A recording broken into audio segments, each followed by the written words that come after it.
And while I'd like to keep this as positive as possible, because it's a great time to in New Hampshire, and it's a great time to run a re-election campaign, I have to tell you that there is much more work to be done. We have dilapidated infrastructure beneath our city streets. I sat on a commission last year that indicated it may cost as much as $1 billion to fix what we have under our streets before they start showing significant problems. We have red-listed bridges and roads in disrepair. We have government buildings that are finally showing the signs of too many years of lack of capital improvements. I was at the Department of Environmental Services the other day, and the woman that I was meeting with came down and met with me in the lobby, and I said, I would be happy to go up to your office. She said, no, you wouldn't. I said, sure I would. She said, no, you wouldn't. It's 95 degrees up there. I said, I worked in this building 20 some odd years ago. I thought we had central air conditioning. She said, yes, well, it finally went. And so hopefully they'll have something there that will get them through, but it's a long process at this point. And we lack a cohesive energy policy for the state. From Barack Obama to Jean Shaheen to Carol Shea Porter and Paul Hodes, as well as myself and others down the ticket, you have the opportunity to vote for individuals who've been working against the forces of the Bush administration to put this country back on the right track. And I have to tell you that what happens at the national level has a profound effect on the state level. I want you to think about some of the things you may have heard over the past year from S-CHIP, which has helped so many working families to provide health care insurance for their children. I stand here today and I will tell you I would vote in a moment for universal health care coverage. At the state level, there's nothing that, I shouldn't say there's nothing, but we can't accomplish that without our colleagues in every other state and the federal government stepping in. But I think that it's actually immoral to allow our children to go without health care coverage.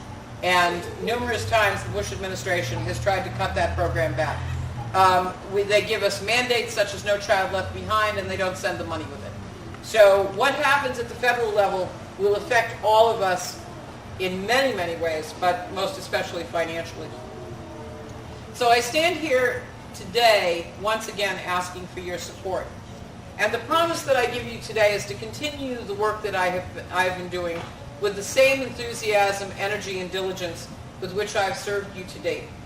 The promise that I give you today is that I will fight to ensure not just an adequate education, but an excellent education for our children. I give you my word to do all that's in my power to do to promote and support solutions to the energy challenges at the state level and to find relief for our working poor and our middle class families who are frightened about what they will face this coming winter in the cold weather. The promise that I give you today is that our state will not take a step backwards under my watch.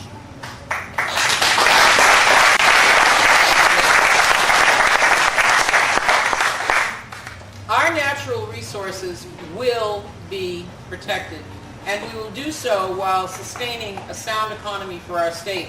Despite what naysayers have to offer, these concepts are not mutually exclusive. This doesn't have to be a trade-off of one for another. We can and will have a thriving economy while protecting our environmental resources. We will continue to expand health care coverage for more of our citizens, and again, we will do this while supporting our New Hampshire small businesses. In fact, I can't think of a better way to support those small businesses. They rely on a healthy workforce that's dependable and that shows up to work every day.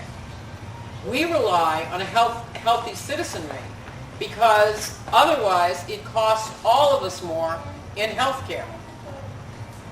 We will continue to support our working men and women. When we leave any group behind, we are all diminished by it. And we will continue to fight for an excellent education for every one of our children in this state. Our standard of living depends upon it, our businesses depend upon it, our way of governing depends upon it, and our very future depends upon it.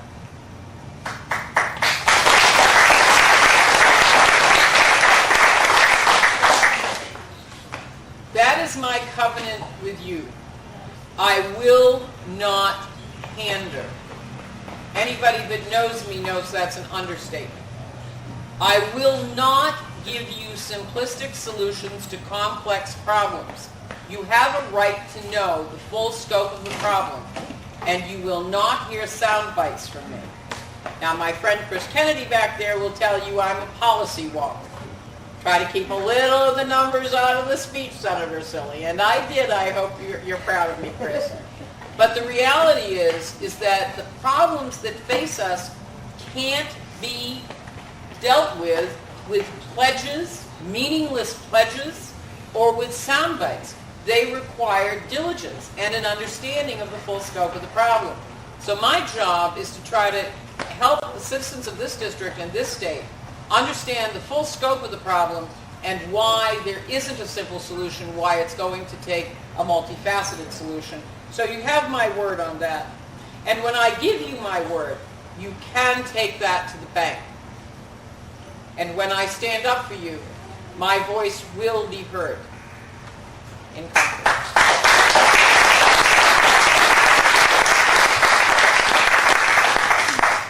But I can only do this with your help. I need your financial support. I need you to place my signs on your yards and ask your neighbors to do the same thing. I need you to walk your neighborhoods with me and introduce me to your friends and neighbors. I need you to write letters to the editor about the work that I have done for this district, and that can't start too soon. The newspapers are already filled with all of the major races, so getting the word out for a state senator or for a state representative is very difficult even today. There are plenty of tasks that we can offer you, anything you enjoy doing. My wonderful daughter-in-law, who is the coordinator for District 6, is always available. You can give your name and address to her and let her know what you might like to do, and she'll find a place to plug you in, believe me. So we all need to work together to prove that the Democratic victories in 2006 were not a fluke. They are the future of this state. We have started to pave a new path here in New Hampshire, and I would ask you to join me to continue to push forward.